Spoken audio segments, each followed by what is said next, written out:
ഒരിക്കൽ ക്യാൻസർ ചികിത്സ എടുത്തു കഴിഞ്ഞവർ 100-ൽ 100 പേരും വ്യാകുലപ്പെടുന്നത് ഈ ഒരു കാര്യത്തിലാണ്. എൻ്റെ ക്യാൻസർ തിരിച്ചു വരുമോ? പലപ്പോഴും ചെറിയ നിസ്സാര പ്രോബ്ലംസ് വരുമ്പോൾ മനസ്സിലേക്ക് ആദ്യം ഓടി വരുന്നത് ഇത് ക്യാൻസർ വരുന്നതിൻ്റെ ലക്ഷണമാണോ? ഈ ഭീതി എങ്ങനെ നമുക്ക് ഇല്ലാതാക്കാം? ഇത് ഫോളോ അപ്പിൽ മിക്കവരും ഉന്നയിക്കുന്നൊരു പ്രശ്നമാണ്.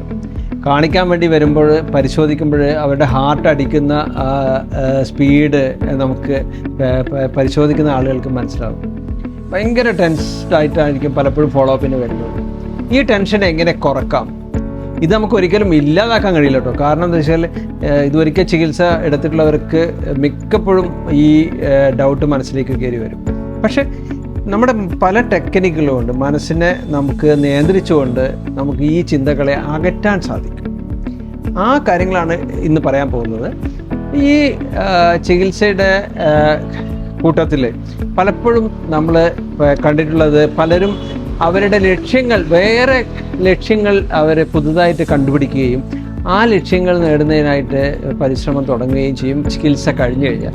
അത്തരക്കാർക്ക് ഇത്തരം സാധ്യതകളെ മനസ്സിൽ നിന്ന് അകറ്റി നിർത്താൻ ഒരു പരിധി വരെ സാധിക്കും. അപ്പോൾ ഉദാഹരണത്തിന് എൻ്റെ ഒരു ഫ്രണ്ട് ചെയ്ത കാര്യം ഞാൻ പറയാം. അദ്ദേഹം പുതുതായൊരു ഓടാൻ തുടങ്ങി. അദ്ദേഹം പിന്നീട് ഇപ്പോൾ അടുത്ത് ബോംബെ മാരത്തോണിൽ 42 കിലോമീറ്റർ ഓടി തീർത്തു. അത് അദ്ദേഹത്തിൻ്റെ വലിയൊരു ലക്ഷ്യമായിരുന്നു. അപ്പോൾ ആ ചികിത്സ കഴിഞ്ഞിട്ട് അദ്ദേഹം പറയുന്നുണ്ട്, എൻ്റെ മനസ്സിലേക്ക് ഇത്തരം ചിന്തകൾ വരുന്നത് നമുക്ക് തടയാൻ ഈ ഒരു പരിധി വരെ ഇത്തരം ഈ പുതിയ ലക്ഷ്യം വെച്ചിട്ട് ചെയ്തു. പലപ്പോഴും ചിലവരൊക്കെ ഡാൻസ് പഠിക്കുന്ന കാണാറുണ്ട്, അല്ലെങ്കിൽ പുതിയ ഹോബികൾ ചെയ്യാൻ ശ്രമിക്കുന്നവരുണ്ട്.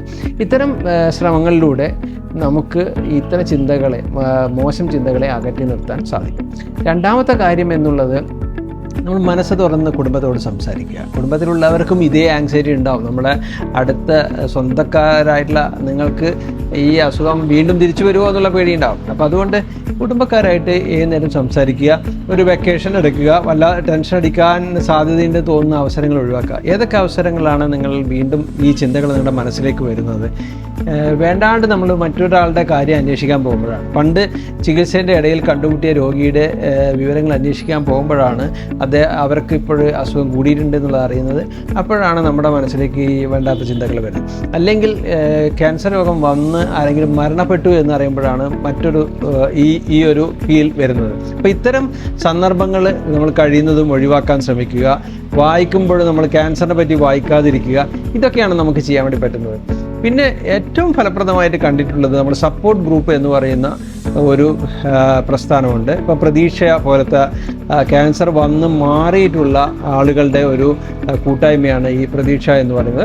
അപ്പോൾ ആ പ്രതീക്ഷയിൽ അംഗമായി ചേരുകയാണെങ്കിൽ നമുക്ക് വളരെയധികം കമ്മ്യൂണിക്കേഷൻ സാധ്യമാവുകയും നമുക്കിപ്പോൾ പ്രതീക്ഷ ഇപ്പോൾ പുതിയതായിട്ട് support group, online support group തുടങ്ങാൻ പോവുകയാണ്. അപ്പം ഇങ്ങനത്തെ സപ്പോർട്ട് ഗ്രൂപ്പിൽ ചേർന്ന് കഴിഞ്ഞാൽ നിങ്ങൾക്ക് നിങ്ങളുടെ ആശയങ്ങൾ പങ്കുവെക്കാനും മറ്റുള്ളവരെ അവരുടെ അങ്ങനത്തെ സിറ്റുവേഷനിൽ അവരെന്ത് ചെയ്തു എന്നുള്ളത് അവരും ഷെയർ ചെയ്ത് കഴിയുമ്പം നിങ്ങൾക്ക് ഒരു നല്ലൊരു ശതമാനം ഇങ്ങനത്തെ ചിന്തകളെ മനസ്സിൽ നിന്ന് അകറ്റാം. നല്ല ഒരു ജീവിതം നിങ്ങൾക്ക് ക്യാൻസർ ട്രീറ്റ്മെൻറ്റിന് ശേഷം സാധ്യമാവുകയും ചെയ്യും.